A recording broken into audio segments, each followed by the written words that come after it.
नमस्कार दोस्तों, मैं हूँ राखी। मेरे YouTube चैनल पर आपका बहुत बहुत स्वागत है। आशा करती हूँ आप सब स्वस्थ होंगे। दोस्तों, जैसा कि आपको पता होगा कि अभी अभी यूपी टीजीटी एग्ज़ाम के लिए नोटिफिकेशन यूपी गवर्नमेंट ने जारी किया है।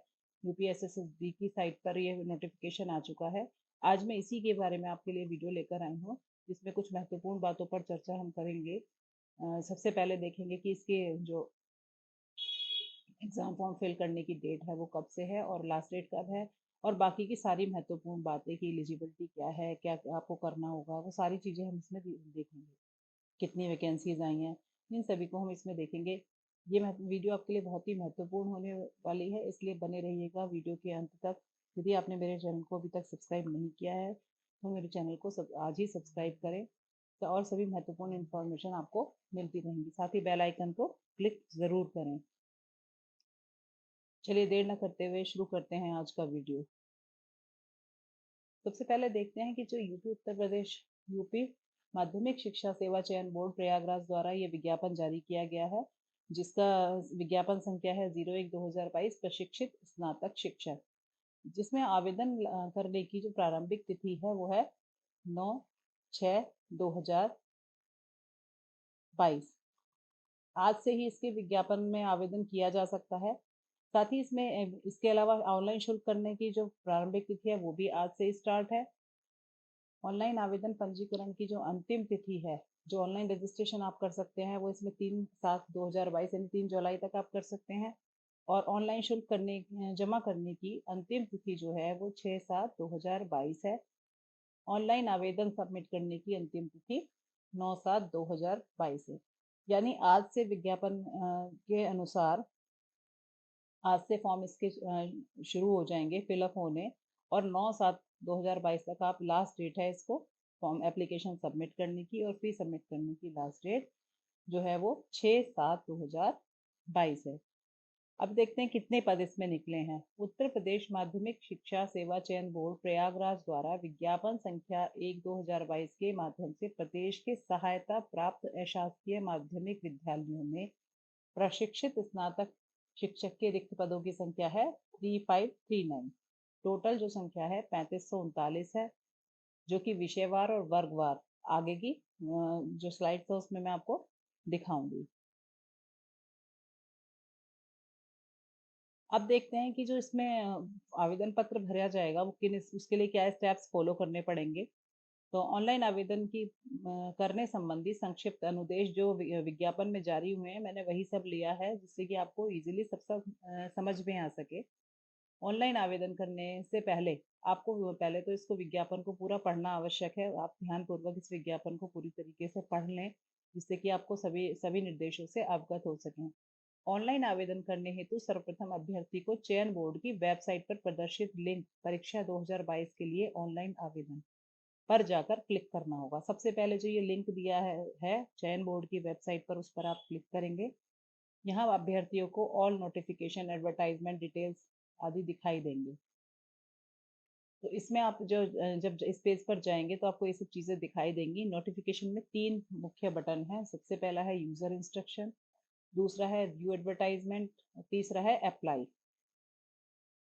इसमें आप यूज़र इंस्ट्रक्शन में जाकर सभी दिशा निर्देश दिए गए हैं उन्हें आप पढ़ लेंगे, और व्यू एडवर्टाइजमेंट में आपको पूरा एडवर्टाइजमेंट में जो जो इन्फॉर्मेशन दी गई हैं वो सब आप देख सकते हैं। और अप्लाई करने के लिए आप अप्लाई पर जाकर क्लिक करेंगे। इसके बाद ये 3 चरणों में प्रक्रिया पूरी होगी। सबसे पहले आप अपना रजिस्ट्रेशन करेंगे, उसके बाद फीस का भुगतान करेंगे, और जब ये दोनों प्रोसेस आप पूरे कर लेंगे तो फॉर्म सबमिट करेंगे। फॉर्म सबमिट करने से पहले आप निर्देशों को ध्यानपूर्वक पढ़ें। इसमें किस प्रकार का फोटो लगेगा, किस प्रकार कितने केबी की फाइल अपडेट होगी, सिग्नेचर होंगे या नहीं होंगे, इन्हीं सब चीज़ों को आप ध्यानपूर्वक पढ़ लें, और उसी हिसाब से फॉर्म को भरने से पहले ये सभी चीज़ें अपने पास प्रिपेयर रखें। अब देखते हैं कि शुल्क कितना है, कितनी फीस आपको सबमिट करनी होगी। तो जो अनारक्षित वर्ग के छात्र छात्राएं हैं उनको 700 रुपये आवेदन शुल्क देना है, और 50 रुपये ऑनलाइन प्रक्रिया शुल्क। तो कुल योग जो है 750 का है। इसी प्रकार जो EWS वाले हैं, इकोनॉमिक वीकर सेक्शन वाले जो बच्चे हैं, उनके लिए जो फीस है वो 450 रुपये है। अन्य पिछड़ा वर्ग के लिए 750 है, अनुसूचित जाति के लिए 450 है, अनुसूचित जनजाति के लिए 250 रुपये फीस है। इसके अलावा जो स्वतंत्रता संग्राम सेनानी आश्रित हैं, उनकी मूल श्रेणी के अनुसार 1 से 5 तक जो इसमें टेबल में दी गई हैं, उनकी मूल श्रेणी के अनुसार उनकी फीस होगी। इसी प्रकार भूतपूर्व सैनिक के लिए होगी और इसी प्रकार महिला के लिए होगी। विकलांग के लिए मूल श्रेणी के निर्धारित शुल्क के आधे का भुगतान। यदि कोई व्यक्ति विकलांग है तो उपरोक्त जो 1 से 5 तक श्रेणी दी गई है, उनमें जो फीस दी गई है उससे आधी फीस का भुगतान उसे करना होगा। अब देखते हैं जो रिक्त पद है वो कितने हैं। रिक्त पद कितने हैं? 3539। कुल रिक्त पदों की संख्या है 3539, 3539, जो कि विषयवार बालक बालिका वर्ग दोनों के लिए टोटल संख्या है पदों की भर्ती। दूसरा है आयु सीमा की बात करते हैं तो आयु सीमा जो है 1 जुलाई 2022 को 21 वर्ष से कम ना हो। 21 वर्ष से कम वाले व्यक्ति इसके में आवेदन करने के पात्र नहीं है। अर्हता की स्थिति, अर्हता की तिथि, आवेदन पत्र प्राप्त करने की अंतिम तिथि अर्हता की तिथि मानी जाएगी। सभी लोग ये ध्यान रखें कि इसका आवेदन वही व्यक्ति कर सकता है जिस पर जो क्वालिफिकेशन मांगी गई है टीजीटी के लिए, वो उसके पास आवेदन पत्र जमा करने की लास्ट डेट तक होनी चाहिए। ऐसा ना हो कि उसके पास वो क्वालिफिकेशन नहीं है, अगर वो फिर भी वो फॉर्म भरता है तो उसके प्रति वो खुद ही उत्तरदायी होगा। चयन बोर्ड ने साफ ये मेंशन किया हुआ है। यानी यदि कोई परसुइंग में है तो वो इस एग्जाम को फॉर्म को ना भरे, यानी इसके लिए अप्लाई ना करे। शैक्षिक योग्यता की अगर बात करते हैं तो शैक्षिक योग्यता अध्यापक के किसी पद पर नियुक्ति के लिए अभ्यर्थी को इंटरमीडिएट शिक्षा अधिनियम 1921 के अधीन बनाई गई विनियमावली के अध्याय 2 के विनियम 1 के में विनिर्दिष्ट अर्हताएं होनी चाहिए। उक्त के अतिरिक्त समय समय पर प्रख्यापित हुए संशोधनों और राजज्ञाओं द्वारा आवेदन की अंतिम तिथि एक संशोधित और परिवर्तित योग्यताएं भी मान्य होंगी। उपलब्ध सभी पदों की जितनी भी योग्यताएं वो आगे आने वाली स्लाइड्स में मैंने मेंशन की हैं। वैसे जो बेसिक है वो इसके लिए ग्रेजुएशन प्लस बीएड होना अनिवार्य है। वेतनमान की अगर हम बात करें तो प्रशिक्षित स्नातक शिक्षक संवर्ग में 44,900 से 1,42,400, पे लेवल 7, ग्रेड पे 4600 के हिसाब से आपको वेतन दे होगा जो इसमें चयन होंगे। इसके बाद भर्ती की जो प्रक्रिया है वो किस प्रकार होगी। प्रशिक्षित स्नातक शिक्षक पद पर चयन अधिसूचना संख्या इतने दिनांक 18 फरवरी 2019 द्वारा संशोधित उत्तर प्रदेश माध्यमिक शिक्षा सेवा चयन बोर्ड नियमावली 1998 में जो प्रक्रिया है उसके अनुसार होगा। तो जिसमें सबसे पहले होगा लिखित परीक्षा होगी। लिखित परीक्षा जो है वो शिक्षक पद के चयन हेतु अभ्यर्थियों के लिए विषय पर आधारित सामान्य योग्यता की एक लिखित परीक्षा होगी जिसमें 500 अंकों का एक प्रश्न पत्र होगा। प्रश्न पत्र में कुल 125 अंक होंगे और प्रत्येक प्रश्न 4 अंक का होगा। यानी जिस भी विषय में आप अप्लाई करेंगे उसी पर्टिकुलर सब्जेक्ट के 125 क्वेश्चंस आपको उस पेपर में आएंगे। क्लास 9 से लेके ग्रेजुएशन लेवल तक के उन सभी को आपको प्रिपेयर करना पड़ेगा। सपोज आप हिंदी में अप्लाई कर रहे हैं तो आपको हिंदी के लिए 125 क्वेश्चन ही आपको करने होंगे। मैथ्स में कर रहे हैं तो मैथ्स के 125 आपको करने होंगे। जिस जिस विषय पे आप अप्लाई कर रहे हैं तो उसी के 125 क्वेश्चंस करने होंगे और प्रत्येक प्रश्न 4 अंकों का होगा। लिखित परीक्षा जो है वो टोटल इस हिसाब से 500 अंकों की होगी। जो समय अवधि होगी इसकी प्रश्न पत्र को हल करने की वो 2 घंटे आपकी होगी। प्रश्न का जो स्वरूप होगा वो बहुविकल्पीय प्रश्न होंगे। सभी हर प्रश्न में 4 विकल्प दिए होंगे जिसमें से एक उपयुक्त विकल्प का चयन आपको करना होगा।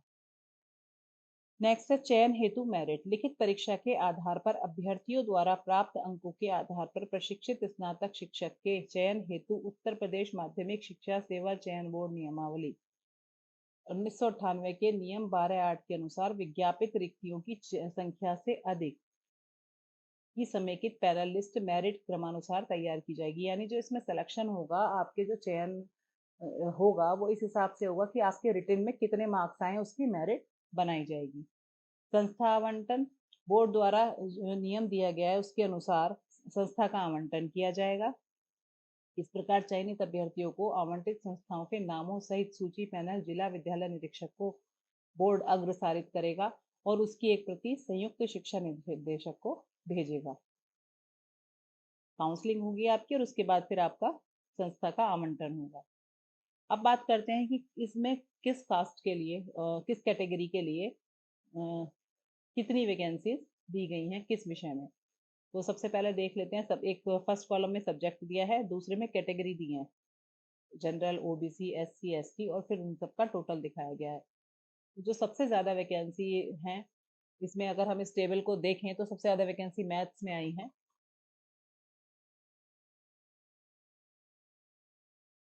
नहीं, सबसे ज्यादा वैकेंसी इस टेबल के अनुसार इंग्लिश में आई हुई है।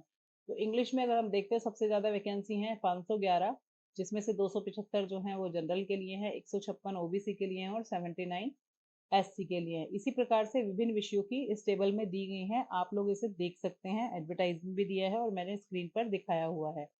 हर सब्जेक्ट की इसमें दिखाई गई है कि कितनी वैकेंसी है, जनरल कैटेगरी की कितनी है, ओबीसी की कितनी है, एससी की कितनी है और एसटी की कितनी है, टोटल मिलाकर कितनी है। तो बालक वर्ग का के पहले स्क्रीन पे दिख रहा है आपको, बालक वर्ग में टोटल 3213 वैकेंसी हैं, जिसमें से 1840 जनरल के लिए हैं, 866 ओबीसी के लिए हैं और 503 जो है एससी के लिए हैं। 4 वैकेंसी एसटी की इसमें है। तो काफी अच्छा मौका है आप लोगों के लिए कि आप इसे अप्लाई करें, मेहनत करें, तो सिलेक्शन के बहुत अच्छे चांसेस आपके बनेंगे। अब दूसरा है बालिका वर्ग के लिए। बालिका वर्ग में टोटल वैकेंसी 326 हैं, जिसमें से 212 जनरल की हैं और 83 जो है वो ओबीसी की हैं और एससी की 31 वैकेंसीज इसमें दी गई हैं। एसटी की कोई वैकेंसी इसमें नहीं है। अब देखते हैं कि विषयवार आपको क्या एलिजिबिलिटी चाहिए होगी। तो जो प्रशिक्षित स्नातक टीचर होते हैं वो 9th और 10th को पढ़ाने के लिए एलिजिबल होते हैं। तो इसमें विषयवार देखते हैं। सबसे पहले हिंदी का, हिंदी में ही दिया है बीए हिंदी एवं संस्कृत के साथ इंटरमीडिएट अथवा समकक्ष परीक्षा एवं बीएड या अन्य समकक्ष डिग्री, या इसके अलावा बीए हिंदी एवं संस्कृत विषय के साथ अथवा समकक्ष परीक्षा एवं बीएड या अन्य समकक्ष डिग्री। तो अगर देखा जाए तो BA Hindi Sanskrit plus BEd, ये एलिजिबिलिटी इसके लिए बनती है। अनिवार्य जो प्रशिक्षण अर्हता है वो सभी में दी गई है, बीएड होना अनिवार्य है टीजीटी परीक्षा के लिए, यानी बीएड की डिग्री आपके पास होनी जरूरी है। परसुइंग बीएड वाले इस परीक्षा में भाग नहीं ले सकते हैं। इसके अलावा अगर अधिमानी अर्हता की बात की जाए तो बीएड, एमएड, पीएचडी अथवा किसी राष्ट्रीय स्तर की खेलकूद प्रतियोगिता में अगर आपने कोई भाग लिया है तो उसके प्रमाण पत्र के आपको कहते हैं अधिभार अंक आपको मेरिट के समय पर मिलेंगे। तो वो भी इसमें मेंशन करना जरूरी है कि अगर आपने ऐसा कुछ किया हुआ है तो फॉर्म भरते समय उसे मेंशन जरूर करें। यदि आप मेंशन नहीं करेंगे, बाद में लगाएंगे, तो वहाँ प्रॉब्लम आ सकती है कि आपके वो नंबर काउंट हो या ना हो। सेकंड है मैथ्स का। मैथ्स में बीए अथवा बीएससी मैथ्स और बीएड आपका हुआ होना चाहिए, तब आप इसमें अप्लाई कर सकते हैं। अब आता है गृह विज्ञान का। गृह विज्ञान के लिए गृह विज्ञान या गृह अर्थशास्त्र या गृह कला में प्रशिक्षित स्नातक अथवा गृह विज्ञान महाविद्यालय इलाहाबाद का टीसी अथवा लेडी इरविन कॉलेज दिल्ली का डिप्लोमा। इसके अलावा अनिवार्य में बीएड या अन्य समकक्ष डिग्री अनिवार्य है। बाकी वह अधिभार अंक के लिए वही सब योग्यताएं हैं कि अगर आपका कुछ है बनता है बीएड, एमएड, पीएचडी या किसी खेलकूद प्रतियोगिता का, तो वो हर प्रतियोगी के लिए है। देन इसके बाद आ जाता है उर्दू। उर्दू में बीए उर्दू विषय में से तथा एलटी या बीटी या बीएड या अन्य समकक्ष शिक्षा या अथवा शिक्षण में डिग्री या डिप्लोमा किया हुआ हो तो वो उर्दू के लिए भर सकते हैं। अब इंग्लिश की बात करते हैं। इंग्लिश के लिए बीए इंग्लिश अंग्रेजी साहित्य सहित प्रशिक्षित हो, यूजीसी द्वारा या फिर यूजीसी द्वारा मान्यता प्राप्त विश्वविद्यालय डिग्री कॉलेज से त्रिवर्षीय स्नातक कोर्स अंग्रेजी भाषा के साथ प्रशिक्षित हो, या तो बीए अंग्रेजी साहित्य के साथ किया हुआ हो या ऑनर्स किया हुआ हो बीए इंग्लिश में, वो इसमें फॉर्म फिल कर सकते हैं, यानी इस परीक्षा में भाग ले सकते हैं। बीएड होना उनके लिए भी अनिवार्य है। संस्कृत के लिए अगर बात करें तो बीए संस्कृत साहित्य तथा एलटी या बीटी या बीएड या अन्य समकक्ष शिक्षा शिक्षण में डिग्री या डिप्लोमा हो, या फिर वाराणसी संस्कृत विश्वविद्यालय द्वारा प्रदत्त शास्त्री या आचार्य की उपाधि के साथ एलटी या बीटी हो।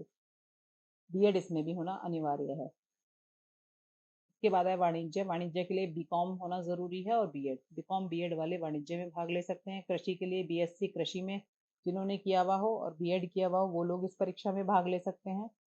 ड्राइंग की अगर हम बात करें, ड्राइंग टीचर के लिए क्या क्या योग्यता है, कौन कौन से बच्चे ड्राइंग टीचर बन सकते हैं, तो इसमें सबसे पहला है राजकीय कला और शिल्प विद्यालय लखनऊ का आर्ट मास्टर्स ट्रेनिंग सर्टिफिकेट, जो पहले ड्राइंग टीचर सर्टिफिकेट कहलाता था, वो किया हुआ हो।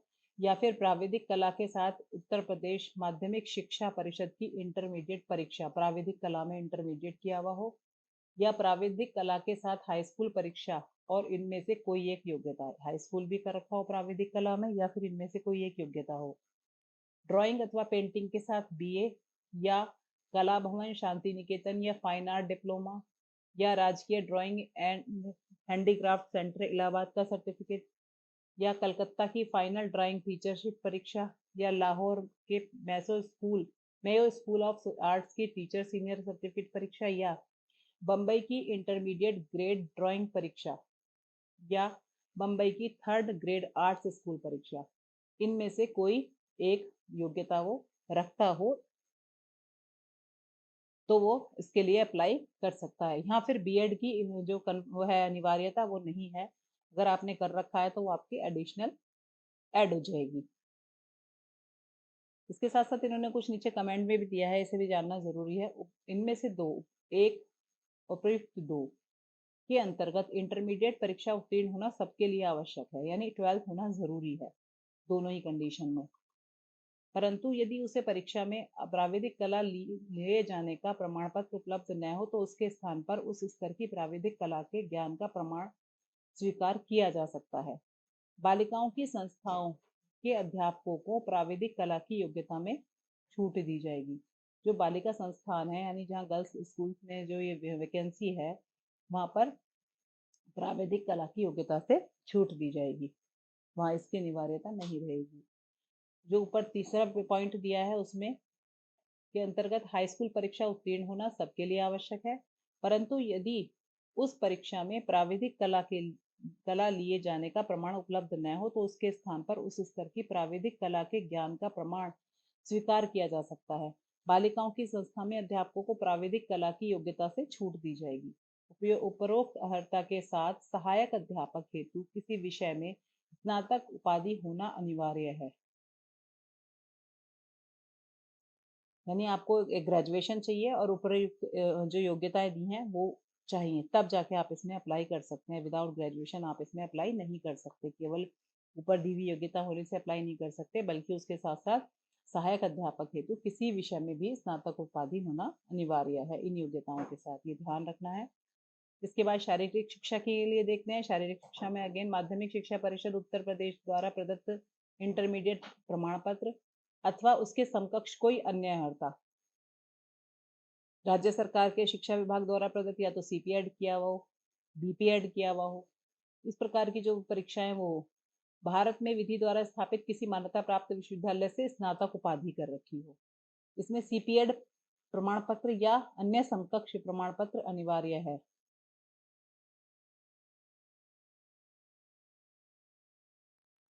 के बाद आता है अगला सब्जेक्ट है विज्ञान। भौतिक विज्ञान तथा रसायन विज्ञान के साथ बीएससी होनी चाहिए, वो लोग विज्ञान वर्ग के लिए एलिजिबल हैं।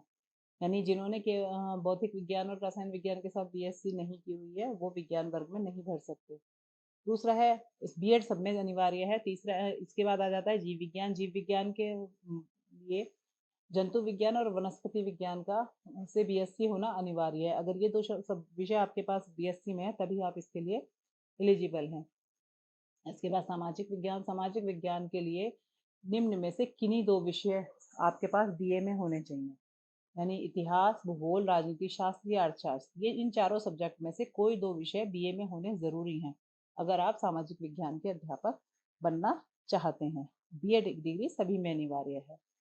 इसके बाद आ जाता है संगीत गायन और संगीत वादन। अगर संगीत गायन और संगीत वादन की बात करें तो उसमें जो निम्नलिखित वो दी हुई हैं वो सब होनी जरूरी है। माध्यमिक शिक्षा परिषद उत्तर प्रदेश की हाई स्कूल परीक्षा अथवा समकक्ष परीक्षा, या तो हाई स्कूल और उसके समकक्ष परीक्षा की हुई हो और निम्न में से कोई एक परीक्षा कर रखी हो, जैसे भातखंडे संगीत विद्यापीठ लखनऊ की संगीत विशारद परीक्षा, प्रयाग संगीत समिति इलाहाबाद की संगीत प्रभाकर परीक्षा, गंधर्व महाविद्यालय बम्बई की संगीत विशारद परीक्षा, माधव संगीत विद्यालय ग्वालियर की फाइनल परीक्षा, शंकर गंधर्व विद्यालय ग्वालियर की फाइनल परीक्षा, इलाहाबाद विश्वविद्यालय का संगीत का सीनियर डिप्लोमा, या प्रयाग संगीत समिति इलाहाबाद का ब्यूटी डिप्लोमा, भातखंडे संगीत विद्यापीठ लखनऊ का LT.M डिप्लोमा। माध्यमिक शिक्षा परिषद उत्तर प्रदेश का भारतीय संगीत डिप्लोमा उपर्युक्त डिप्लोमा संपन्न तथा मान्यता प्राप्त संस्थाओं में पहले से पढ़ाने वाले और जून 1960 से पूर्व नियुक्त अध्यापक संगीत अध्यापक के पात्र समझे जाएंगे, यानी उन लोगों को भी प्रेफरेंस यहाँ दिया जा रहा है।